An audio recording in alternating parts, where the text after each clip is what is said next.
ይሄ ተአምሯ እውነት ነው ወይስ አይደለም የሚለውን ለማረጋገጥ ቤተ መቅደስ ውስጥ መንበር ላይ ያስቀመጧል። እዛም መፍሰሷ አልቆመ ነው። የተቀደሰ ነገር እንዴት በገንዘብ ትሸጫለሽ ትለውጫለሽ? እና አሳፋሪ ነው። ከዚህ ዓለም ያለ መዓዛ እንደዛ ይሸታል የሚል እምነት የለኝም። ንስሐ እንኳን ሲሰጣቸው እንደ ጾም ጸሎት ስግደት አይደለም። ስጋው ደግሞ ለ2 ሳምንት እንዳትቀበሉ ይባላሉ። ያለ እነሱ ሞት ነው። ሌሊት ተኝታ ሳለች ቅድስት ድንግል ማርያም ኤልሳቤጥን አስከተላት መታ በሽታዋን አውጥታላት በፋሻ ጠቅልላት ነው ሄደችው።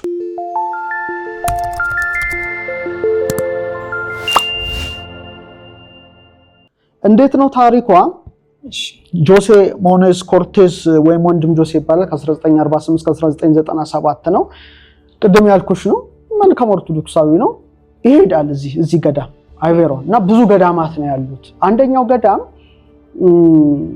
ቅዱሳት ስዕላትን በመሳል የሚተዳደሩ መነኮሳት ያሉበት ገዳም ነው። በኋላ የእጅችን ስዕል ቅጂ አይነት ብዙ አይነት ስዕል ይስላሉ። ተመሳሳይ ሆኖ ታሪኳን ግማሹ አንደማን እዚህ ጋር ብዙ ስዕላት አሉ የምናውቃቸው። ሲስሉ የመጀመሪያዋን ስዕል የሆነች ስዕል ያይና ልቡ ይማረካል። እችን ስዕል ስጡኝ ይላቸዋል። አባ ክሌመንት ይባላሉ፣ ቀሌምንጦስ የገዳሙ አበምኔት። አይችም አንሰጥህም፣ አረ ገንዘብ ልስጣችሁ ባካችሁ፣ በጣም ወደድኳት እችን ስዕል ይላቸዋል። አይ እችን ስዕል አንሰጥህም፣ መጀመሪያ የተሳለች ናት ምናምን ሲሉት ኦኬ በቃ ብሎ አዝኖ በልደት በተሰየመ ቤተክርስቲያን ለማገልገል ሲሄድ ጠዋት ላይ የገዳሙ አበምኔት እየሮጡ መጡ። የሆነ ነገር ጠቅልለው ይዘዋል። ምንድነው አባታችን ሲለው እቺ የቅድስት ድንግል ማርያምን ስዕል ውሰጃት ይሉታል። ሲገልጦ ሳይ ትላንት የጠየቃት ነበረች። እንዴት ሰጡኝ ሲላቸው የአምላክ እናት ቅድስት ድንግል ማርያም እንድትሄድ ፈቅዳለች። ንጹህና ማደሪያ ቦታ ስታጣ ግን ወደዚህ ትመለሳለች ና ፈቃዷ ነው ካንተ ጋር ልትሄድ በህልም አሳይታኛለች እንካው ሰዳት አሉት። በጣም ተደስቶ ያዘ። ከዛ አቶስ ሄደ። እዚች ያለች ዋናው ያለችበት ቤተክርስቲያን ሄደና የእሱ የገዛትን ስዕል ከስዕሏ ጋር አነካካ። እንደዚህ ያው ሁሌ ታስባርክ የለ ከመጀመሪያው ስዕል እንደምናውቀው ተመለሰ። ይሄ እንግዲህ እንደ ጎርጎሮስ የዘመን ቀመር ህዳር 24 1982 ምሽት ላይ ስዕሏን በክብር አስቀምጦ ቤት ብዙ አጽመ ቅዱሳንም ይሰበስብ ነበር። የኤልሳ አጽም የሞታ አስነስቷልና አጽመ ቅዱሳን አሁን ለምሳሌ እኔ ቅዱስ ሚናስ ግብጽ ሲሄድ ሰጥተውኛል። የተለያዩ ቅዱሳን አጽሞች በረከት ናቸው፣ ኃይል ናቸው፣ እንደ ኤልሳ አጽም ማለት ነው። እና አክብሯ ኖሮ ልክ ሌሊት ልዩ መዓዛ ይሸተዋል።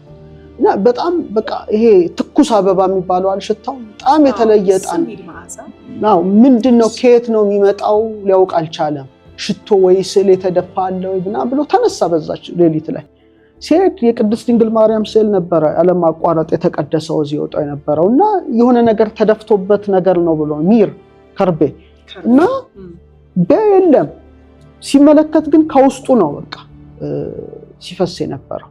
በጣም ደነገጠ። በጣም መደመም ውስጥ ገባ። ሙሉ በሙሉ በተቀደሰው ውስጥ ተመልታ ነበረ ያቺ ስዕል።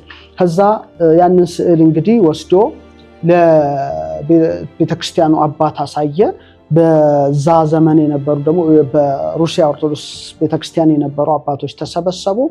ይሄ ተአምሯ እውነት ነው ወይስ አይደለም የሚለውን ለማረጋገጥ ቤተ መቅደስ ውስጥ መንበር ላይ ያስቀመጧት። እዛም መፍሰሷ አልቆመ። ዩቲዩብ ላይ ያለ ሙሉ ሲያወጧት ሁሉ በጣም የሚገርምሽ። በቃ ከዛ በኋላ 15 ዓመት ከሱ ጋር ኦልሞስት ትኖራለች። በየሆስፒታሉ ሄዳለች። ያልተዘዋወረችበት ሀገር የለም። ብዙ ህሙማን ጋር ትሄዳለች። ከዛ ይቀባሉ፣ ይድናሉ። በጣም ነው የሚገርም። ብዙ ተአምር ተደርጓል። በተለይ ስፍር ቁጥር የሌለው እንደው በሳይንስም በሳይንቲስቶችም ተጠንታለች። ምናልባት ዘይቱን እንጨቱ ፍሬም ውስጥ ከተውት ይሆን የሚል ማለት ነው። ያ ሁሉ ተጠንቷል። ግን ለምን ሰው ይሄንንም ልጠይቅ ነበር። ምክንያቱም አንተም ሳይንቲስት ስለሆንክ ብዙ ጥያቄዎች ነው ብዙ በተለይ ማያሚ የሚኖር አንድ ሳይንቲስት እንጨቱን ራሱ ፍሬሙን ሲወስደው ጥድ እንጨት እንጂ ሌላ ምንም ነገር የለው ምንም። ለዚህ ነውና ብዙ ጥንት ይሄ ነገር የታወቀ ነው። በቤተክርስቲያን መጻሕፍት የተጻፈ ነው። ከዛ በኋላ በተለያዩ ሀገር ዞረች። አሜሪካ፣ ሰሜን አሜሪካ ሄዳለች፣ አውስትራሊያ ሄዳለች እና ከዚህ በተለይ ደግሞ እዚህ ኮከቡ አካባቢ ነው የሚፈሰው እና የጌታ ቀኝ እጁ አካባቢ ላይ ከዛ ላይ ነው ዘይቱ ያለማቋረጥ ይፈስ የነበረው ማለት ነው። እና ይሄ እንግዲህ በጣም አስገራሚ ነው። የሚገርምሽ ብዙ ቢቆጠሩ ይቀዳል። ከተሰጠ በኋላ እንደገና መፍሰስ ይጀምራል። አይቆምም ይቆም አልነበረ። በኋላ ብዙ ሕሙማን ተፈወሱ፣ ያዘኑት ተጽናኑ፣ የተረበሹት ተረጋጉ፣ በክፉ መንፈስ ስርዓት የታሰሩት ሁሉ የተፈቱባት ናት። ይሄ እኮ ሞንትሪያል ላይ እኮ በቃ እስካሁን የሚነገር ማይቆም ነው። እንግዲህ 15 ዓመታት ከሱ ጋር እሱም ደግሞ ቃል ገብቷል። መጀመሪያ የተአምር እንዳየ ፔኒ አልቀበልም፣ በዚህ ምክንያት በእመቤታችን ስዕል ወዝ ምክንያት የሚመጣ 5 ሳንቲም የኔ ገንዘብ አይደለም ብሎ ለድሆች ይረዳበት የነበረ ነው። ወደሱ አላስገባ። ይሄ ቃል ኪዳን ነው። አትሸጭም።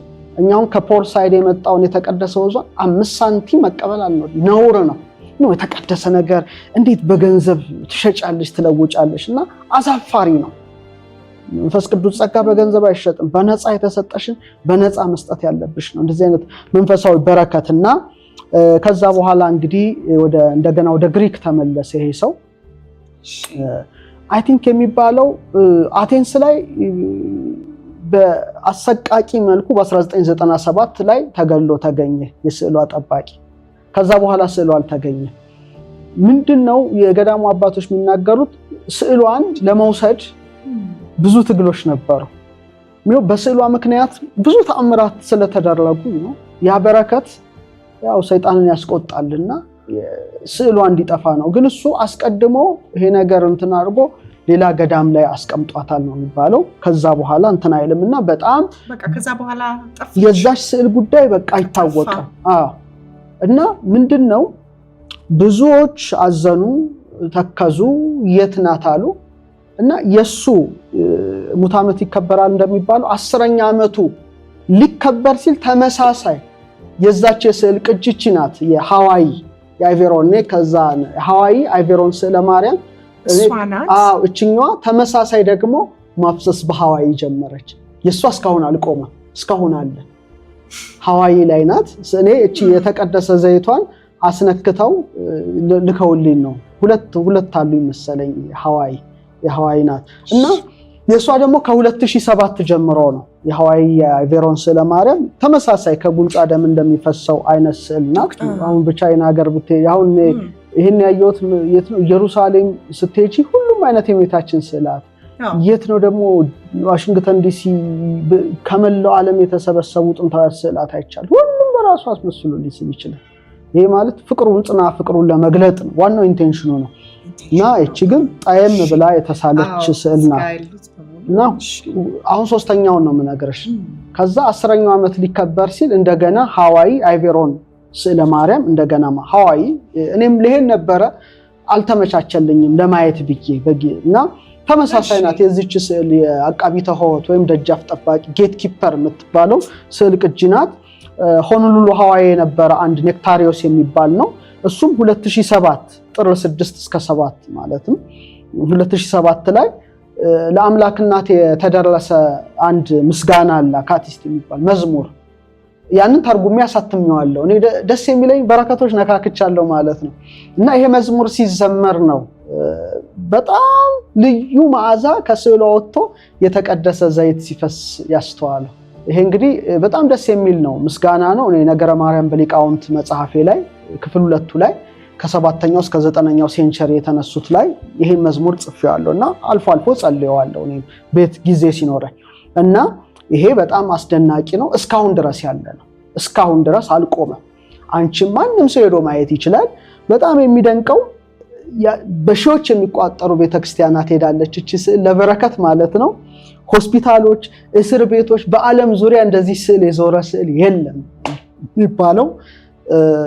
እኔ ድረገጻቸው ስላለኝ ዛሬ እዚህ ትሄዳለች ይባላል፣ ይሰበሰባሉ። እና ምዕመናኑ የሚናገሩት ምንድነው? ገና እየሄዱ ያሉ መዓዛው ይመጣል።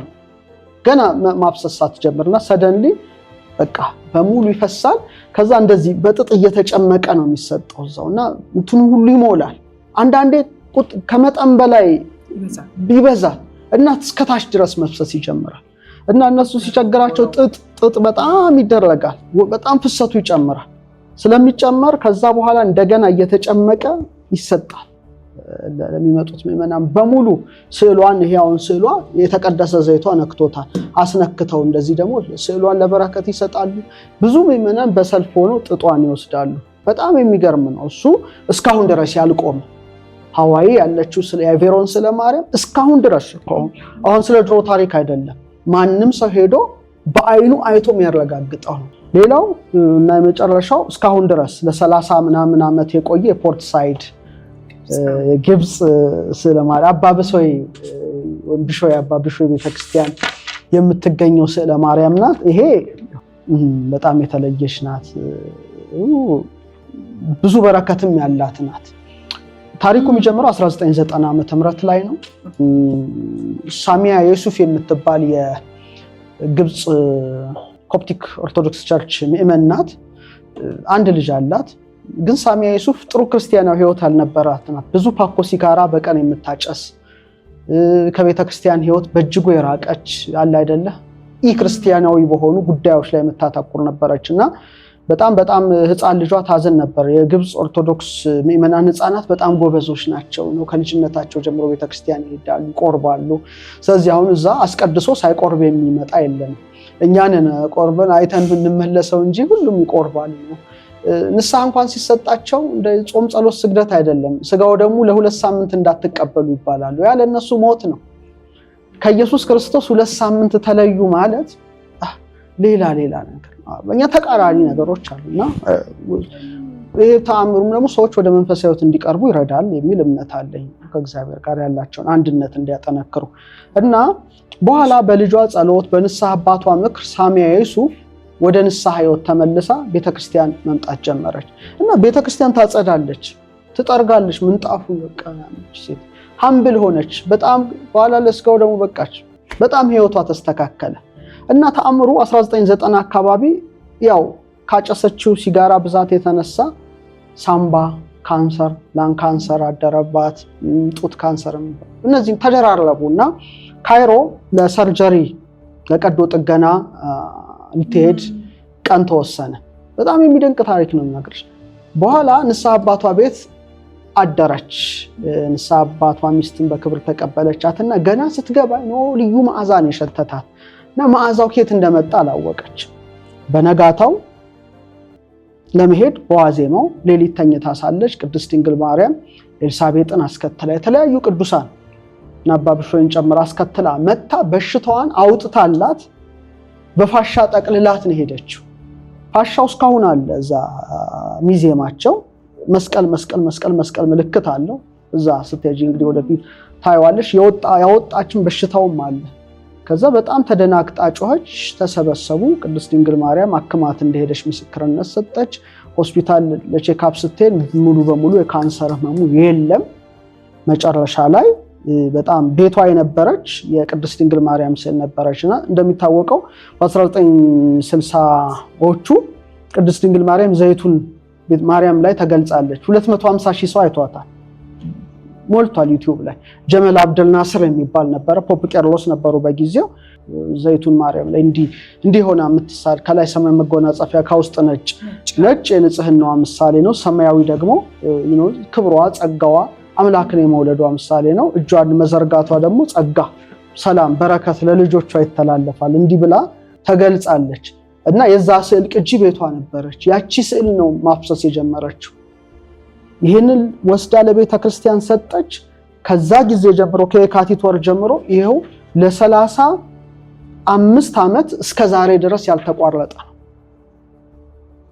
ነው ወደፊትም አይቋረጥም ይሄ እንደው ሆነ ነገር ካልሆነ በቃ በተለይ በጣም የሚገርመው 36 ዓመታት ነው የፈሰሰው ምንም ሳይቋረጥ ከታች ላስቲክ ይደረጋል አብዛኛው ከዚህ ጀምሮ ነው መፍሰስ የሚጀምረው ከዚህ ጀምሮ እና እንዳለ መላሰውን እንትን ይረጥብና ስዕሉ በቃ እየተንቆረቆረ ወደ ታች ነው የሚፈሰው የሚቋረጥ አይደለም እና ይሄ ተአምር በተደረገ ጊዜ ብፁዕ ወቅዱስ አቡነ ሺኖዳ ይሄንን ብሎ እንትን አይባልምና የሚያጣሩ በሊቃነ ጳጳሳት የተመደበ ራሱ ጉባኤ እንትን ብለው ተአምሩ አማናዊ መሆኑ ተረጋገጠ እዚህ ላይ እሳቸው ራሳቸው መጽሐፌ ላይ ቆመው የምናየው ነው ቺናት ስዕሏ የምትፈሰው እቺ ናትና በተለይ የካቲት ላይ ፕላስቲኩ እንደገና ከረጢቱ ይቀየራል ይሞላል። አዎ ጸሎት ይደረጋል። ከዛ በኋላ እንደገና በቃ ሙሉ በሙሉ መፍሰስ ይጀምራልና